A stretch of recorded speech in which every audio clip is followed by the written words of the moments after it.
Good morning, Donny Walker.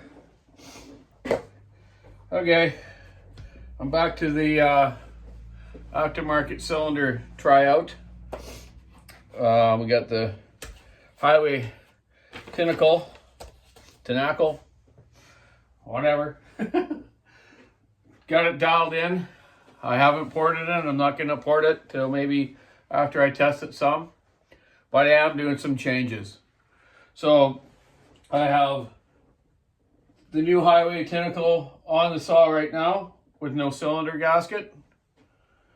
I have a big bore regular hyway one here with a pop-up that I haven't measured yet, but I will be later on.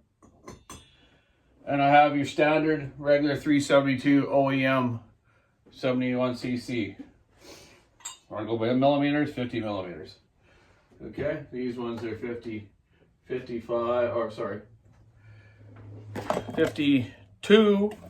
millimeters. I always go by cc's, but a lot of people like the millimeters, which I'm pretty much standard with. Growing up in Canada, we went from English to metric when I was in about grade 4 or 5, but millimeters is easy to deal with. Metric system. So anyways, okay, so degree the 372 non-X torque, standard one. Intake timing, duration, 141, 142, plus or minus. Exhaust, 155, plus or minus. Transfers, 110, plus or minus. Squish, 40 thou, standard with the gasket.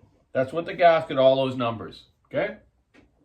The hyway tinacle, intake, 135. So the roof of it's a little taller of the intake, right? Or I mean the basement of the intake port is a little higher, okay? So 162 on the exhaust, 110 on the transfer. 45 thou squish, but like I said to you, the squish is kind of weird because it's a little tighter by the combustion chamber than it is on the outer edge of the bore of the cylinder.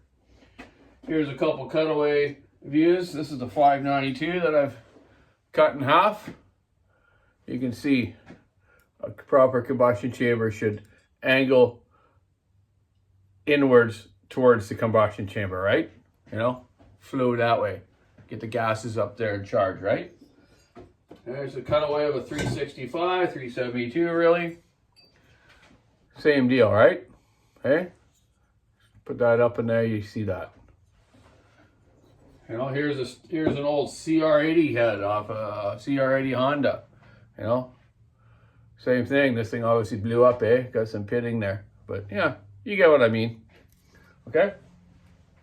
So, with this hyway one, I've taken the gasket out and I've taken removed the intake material off the bottom of the intake skirt, okay? And then they're in the radius it and chamfered it. So now I got 155 intake, which I like on saws. I think 155 has been kind of my magic mark for years on intake. This is 160 on exhaust, which I like, which should, the intake around 155 is really good for around 9,000 RPM, and that's really a lot of times where the guys are cutting it, lugging it down. You need that torque. Any higher numbers than that on the intake, and you're going to lose the charge too much. You get a lot of top end, but not a lot of pull to it. I like the 160 on exhaust. So these numbers are very similar to the newest 462 or the 500. I think they have a little too much intake duration. The 500s, it'd be nice if the pistons were a little longer and a little more consistent. Now this hyway one has 24 thou squish. And another thing I did with it is I'm removing the bottom ring. We're going to run just the top ring, which is fine. Most racing engines and good old saws always run one ring. 2 rings are more for EPA. And you get what I mean. So I'm leaving the ring out also because when it is at bottom dead center, the ring locator actually shows a little bit in the top of that intake port. I don't like that. It could catch your ring. So on a regular 372, which I've just looked at, it doesn't, when you down the bottom dead center, you can't see the ring locator pin area. It's just shy of it, eh? Which that's the way it should be. A lot of 372s years ago, I ran one ring. That's hard to say, eh? one wing. And on the 75C cylinders, I would run just the top ring. Also because on the 75cc newer OEM ones, you notice also the ring locator is kind of right in the corner of the intake. So it can catch a ring, and I've seen that happen on some other shops that have built 75cc version Huskies. Okay, so there we are. That's what I'm doing. That's we're gonna get that out now.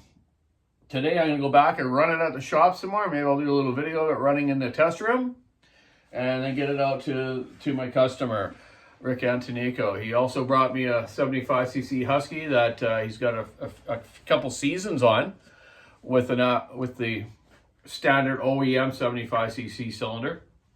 And it's had a bearing issue. So it's either a side bearing or a main con rod bearing. Hopefully just a side bearing, so we can use that crank again and hopefully just throw a new piston in it if we have one, or I can fix it if it's damaged. He has a couple new rings, which is a bonus, so I might be able to fix that saw for him. Plus put new bearings in the bottom end and seals, of course. So yeah, that's what I'm doing. I'll keep you updated with this thing. I was gonna run it right stock, but I just didn't like the sound of it. It just sounded terrible. So I'd also check the ring gap. The ring gap I found just a little tight. I gave it a little shave. Just, I think I'm about 6-7 thou.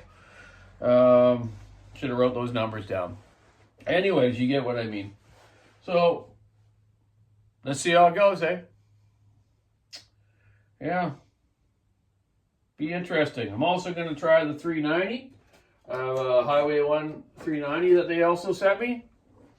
And a friend of mine, Matt, West Coast Faller here. I'm going to try it on his older 385, which has been a great saw for him. He's got like 4 or 5 years on the thing. Amazing, you know, like good old saws last a long time. So I'm going to do an experiment on his too. Just, I'll measure that up and show you that one too later on. So anyways, that's what Donny Walker's up to today. I'm taking a week off next week. I'm going on a little trip with Shelly, my gal. Thanks, Shelly. And so I need to get some more cylinders parted. I'm doing a 592 today for Dylan. I'm doing a 572 for Mr. Moss. And a 261 still. Oh, and I used 500 here. I'm going to clean up and fix. Someone modified this 500. They had like a Kokanee beer can as a gasket, which wasn't sealing right, so it was sucking air. So it's all right to try using stuff like that, but just make sure you pressure vac your motors if you're doing changes like that, eh? So anyways, man, keep your saw on the wood, stick in the ice, rubber on the road. Have a great day. The sun's shining out today. The birds are chirping out there. It's really nice. Nice day today. It's, I don't know, +8, I think, Celsius here today. So, yeah. Have a great day. Check out the WalkerSawShop.com online store. Have a good one. Bye.